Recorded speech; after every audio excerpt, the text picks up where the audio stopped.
नमस्कार नन्हे दोस्तों, कैसे हो आप सारे लोग। आशा करती हूँ जो जहाँ पर भी हो।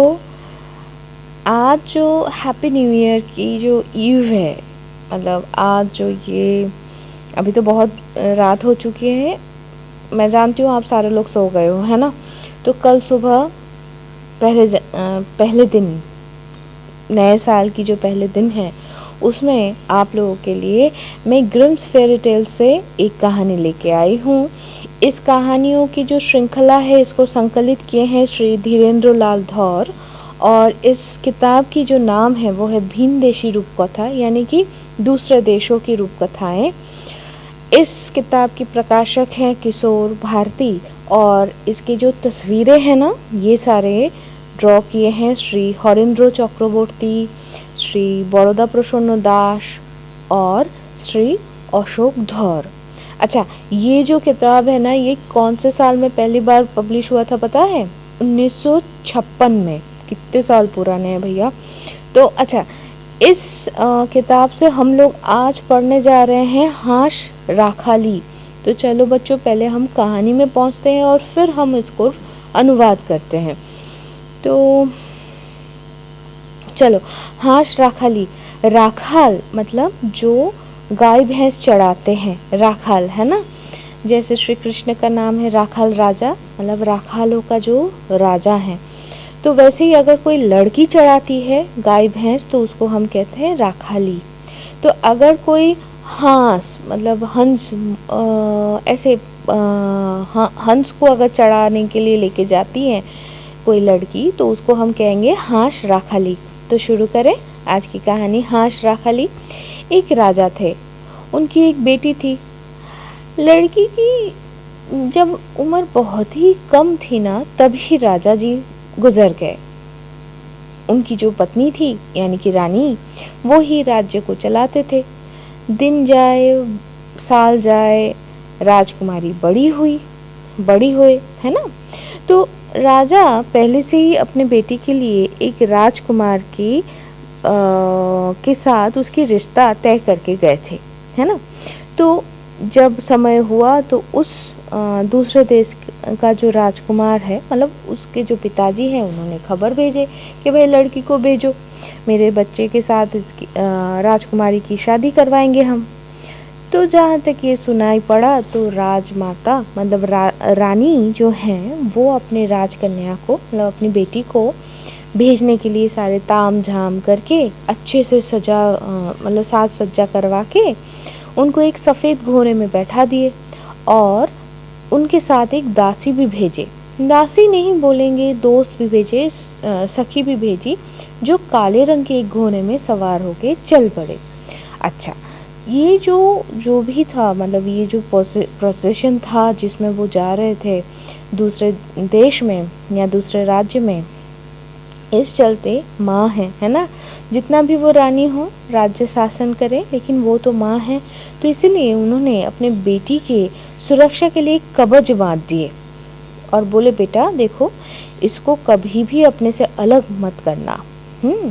ये अगर जहाँ तक आपके साथ रहे, वहाँ तक आप सुरक्षित हो। तो अब ऐसे ही जाए, वो प्रोसेसन चलते जाए, है ना। वो मिছিল चल रहा है। थोड़ी देर नहीं, ऐसे ही कुछ दूर जाने के बाद राजकुमारी को बहुत प्यास लग गई। तो वो अपने सखी को बोली, सखी, मेरे लिए आप थोड़ा सा पानी ला दोगे क्या? तो उसकी जो सखी है वो बोली, देखो, मैं दासियों के काम नहीं कर सकती, ठीक है ना। तुम्हें अगर पानी पीना है तो तुम खुद जाके पी लो। तो राजकुमारी नीचे उतरी, और नीचे उतर के नदी से पानी पी के जहाँ तक वो आने लगी, और वो सोचने लगी कि भाई ऐसे कब तक चलेगा, है ना, ऐसे कब तक चलेगा। तो जहाँ तक सोचा, तो उसकी जो कवच है वो बोलने लगा, है अगर रानी को पता होता ही तो थोड़ी ना राजकन्या के साथ भेजती ऐसी सखी। तो अब क्या बोले, राजकुमारी कुछ नहीं बोली। वो वापस आके अपने सफ़ेद घोड़ी के ऊपर वो चढ़ गई, और चढ़ के फिर से अपना यात्रा को शुरू कर दी। फिर कुछ देर बाद उनको प्यास लगी, वो फिर से अपने दोस्त को बोली कि मेरे लिए पानी ला दे भाई, तो उसकी जो दोस्त यानी कि सखी थी, सखी बोलो सहेली बोलो, उसने फिर से बोला नहीं भैया तुम्हें लेना है ले तुम खुद लेके पानी पी लो, मुझे तो तुम्हारी दासियों जैसे काम नहीं करने भाई। अब क्या करे, राजकुमारी को तो बहुत ज़्यादा प्यास लग गई थी, तो इसीलिए उन्होंने फिर घोड़ी से उतर के वो फिर से पानी पी लिए। अच्छी बात है भैया, पानी पीना ज़रूरी है। अभी भी उसके हाथों में जो कवच है, वो बोली हाय हाय हाय, अगर रानी को पता होती थोड़ी ना भेजती ऐसी सखी। लेकिन राजकुमारी बहुत ही शांत स्वभाव की थी, इसलिए वो अपने सखी को कुछ भी नहीं बोली, वो चुपचाप फिर से वापस आ गई। लेकिन इस बार जब वो पानी पी के वापस आ रही थी, तब कैसे ना कैसे वो जो कवच है ना, रक्षा कवच, वो उसके हाथ से गिर गई और उसे पता भी नहीं चला। जहाँ तक वो अपने सखी के सामने आई तो सखी तो देख ली भैया कवच तो टूट गया है, अब उसको डरने की कोई बात नहीं है। तो वो इसीलिए एकदम सीधे सीधे उस राजकुमारी को सखी ने बोली, उसकी जो सखी है वो बोली, तुम अब काली घोड़ी के ऊपर चढ़ो और मैं सफ़ेद घोड़ी पे सवार होके राजकन्या के हिसाब से, मतलब राजकन्या बन के मैं वहाँ पर जाऊँगी, तुम अपना साज सज्जा सब कुछ मुझे दे दो। राजकुमारी क्या करे, वो ही मान ली। और फिर जब दूसरे देश में पहुँचे तो सारे लोग दासी बोलो सखी बोलो उसको ही समझे राजकुमारी, क्योंकि वही सबसे अच्छा वाला ताम झाम पहन के आई थी। तो जब राजकन्या उस महल के अंदर, मतलब उस राजा के महल के अंदर घुसने गई तो राजा पूछे तुम कौन हो, तो उसने बोला कि मैं दासी हूँ। अब क्या बोले, उसको तो जान की परवाह थी, क्योंकि दासी जो है उसको वो डराया था कि तुम अगर ऐसे बोलोगे कि तुम अपना अगर असली परिचय दे दोगे तो तुम्हारा गर्दन हम काट देंगे। तो हम ये देखें कि राजकुमारी अभी भी साहस करके बोल नहीं पाई राजा को। तो जो दासी अभी राजकुमारी की जगह ले ली है, उसने वो बोली कि इसको कोई काम दे दो, वो काम करेगी, खुद का अन्न खुद कमाएगी, ठीक है ना, मेरे सामने लाने की कोई ज़रूरत नहीं है। ये बोली वो आग बबूला होके। ठीक है भाई, राजकुमार भी उसको दे दी, राजकुमार भी सिफारिश कर दिया राजा के पास कि भाई इसको कोई नौकरी दे दो। तो राजा बोले ठीक है, जो लड़का है ना, जो हंस है, जो हाँस है, बतख जिसको हम हिंदी में बोलते हैं, जो बतख हैं उनको चढ़ाने के लिए लेके जाता है, लेकिन वो एक अकेला लड़का है, वो एक अकेला राखाल है, तो वो नहीं कर पाता, तो उसके साथ ही ये लग जाएगी, तो उसके लिए उसका हाथ भी बच जाएगा और उसके लिए सहायता भी हो जाएगी। तो राजकुमारी अब हर रोज़ उस लड़के के साथ हाँस यानी कि बतख चढ़ाने के लिए जाती। अब राजकुमारी की जो घोड़ी थी ना, जो सफ़ेद रंग की घोड़ी थी, सफ़ेद घोड़ी या श्वेत अश्व जो थी, वो इंसानों जैसे बात कर पाती थी। तो इसीलिए हुआ क्या, ताकि वो किसी को कुछ बोल ना दे, राजकुमारी ऐसा कुछ बोले कि उसको वो मारना पड़ा, राजा राजकुमार सारे उसको मार डाले। लेकिन हमारी जो राजकुमारी है, जो असली राजकुमारी है, उसने अपने प्यारे घोड़े का जो श्वेत अश्व का जो मुंडी है ना, सड़, उसको एक पेड़ के साथ लगा के रख दी। और हर रोज़ जब वो बतख चढ़ाने जाती थी, तभी के तभी वो उस घोड़े से पूछती, तुम मेरे लिए इतना कष्ट उठाए, अपने प्राण गवाए, तो अश्व का जो सर है वो कहता कि ऐसे अगर कुटिल सखी, अरे कोई ना रखे अपने घर पे खुल के आँखी, ऐसे मतलब अपने आँखें खोल के कोई भी ऐसी सखी ना रखे अपने घर पे। अगर पता होती अगर रानी को पता होती थोड़ी ना भेजती ऐसी सखी। तो भाई ये सुन, ये तो घोड़ी कहती, घोड़ी की जो मुंडी है वो कहती, और जो राखाल है, जो लड़का है, वो भी देखता कि भाई ऐसा कुछ हो रहा है। अब जो राजकुमारी है उसके बाल एकदम सुनहरे थे और बहुत ही सुंदर थे। तो वो उस समय नहा धो के बाल सुखाने के लिए, मतलब बतख भी चढ़ाने जाती थी और अपना बाल भी उसी समय सुखाने के लिए खोल लेती थी। तो वो जो राखाल है वो कही, अरे तुम्हारे तो सुनहरे बाल हैं, मैं तुम्हारे बाल काट लूँ और उसको मैं बाज़ार में अगर बेच दूंगा ना तो मुझे पैसा मिलेगा। तो जहाँ तक ये सोचा, राखाल राजकुमारी के बाल काटने के लिए तैयार हो गया, लेकिन राजकुमारी को तो कटवाना नहीं था भाई। तो इसलिए उन्होंने क्या बोला, आओ आओ पवन आओ मेरे देश, और टोकरी तू जा भीन देश। हवा के आगे चलो टोकरी, और राखाल उसको पकड़ रही।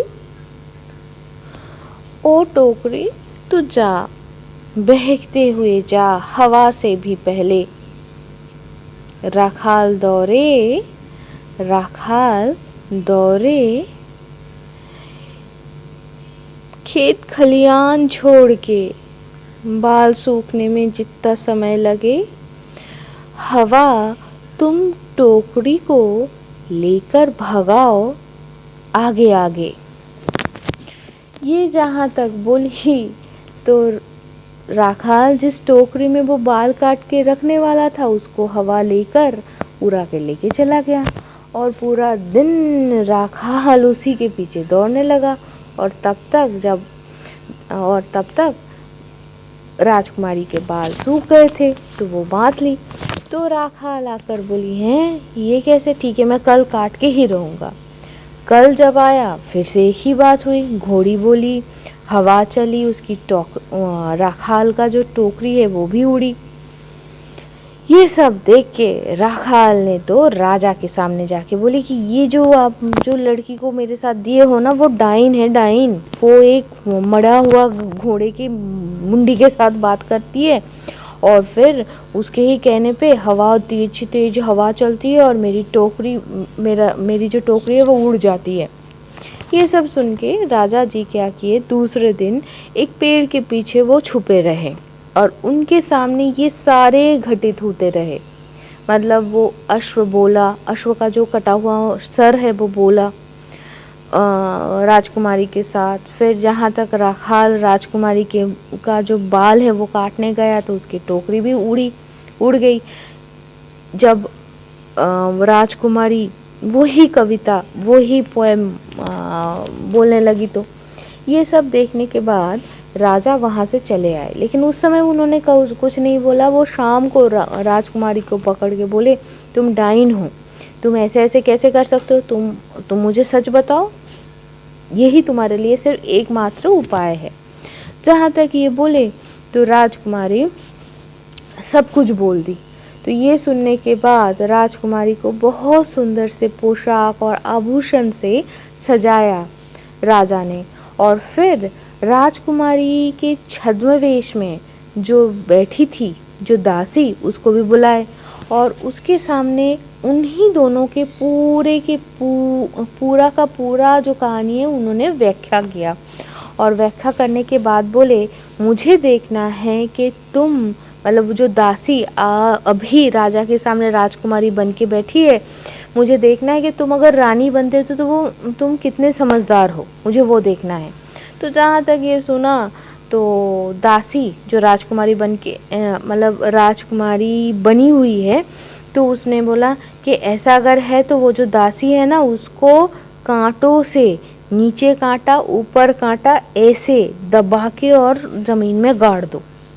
तो ये जहाँ तक सुना तो राजा बोले, तुम सही बोल रहे हो, दासी को सही में ऐसे ही कांटों के बिछोने में ऊपर नीचे पूरा जकड़ के उसको दबा देना चाहिए, ज़मीन में गाड़ देना चाहिए। तो जहाँ तक ये बोला कि तुम सही बोल रहे हो तो दासी को लेके जाओ और ऐसे ही करो। तो ऐसे ही मृत्यु दंड दे दिए। मुझे तो वही लगा भाई, कांटों के साथ अगर ऐसे रोल पका के अगर तुम डाल दोगे ज़मीन में तो वो बंदा या बंदी तो बच नहीं पाएगी, या मतलब बच नहीं पाएगा। तो फिर क्या हुआ, फिर राजकुमारी, असली वाली राजकुमारी के साथ राजकुमार का शादी हो गया और वो लोग अच्छे से अपना ज़िंदगी बसर करने लगे। तो बच्चों, आज की कहानी से हमने क्या सीखा? अन्याय करके, अन्याय करके अगर कोई काम को हम, मतलब वो चाहे शुरुआत में आपने अन्याय किया है फिर और कुछ कर रहे हो, नहीं, उससे कुछ सुविधा नहीं होती। क्योंकि आखिर में देखना, कभी भी कोई शुभ काम चालाकी से नहीं होता है, कोई भी काम अन्याय से, कोई भी काम शुभ नहीं होता है। थोड़ी देर के लिए, कुछ दिनों के लिए तुम बच जाओगे अगर गलत कर रहे हो तो, लेकिन उस अन्याय का तोड़ होता ही है, वो समय दिखा देता है ना। तो आज के लिए कहानी यहीं पर ख़त्म होती है बच्चों। आज इस हैप्पी न्यू ईयर के शुभ दिन में, मतलब ये जो एक नया साल शुरू हो गई है, उसमें हम इसी सीख के साथ हमारे जीवन में शुभता का ही हम आचरण करेंगे और न्याय और सत्य के साथ हम रहेंगे। वो चाहे कितना भी हमें नीचे जाना पड़े, कितना भी हम ऊपर चढ़े, किसी भी चीज़ से सत्य को नहीं छोड़ना। ठीक है बच्चों, तो आज के लिए इतना ही, टाटा।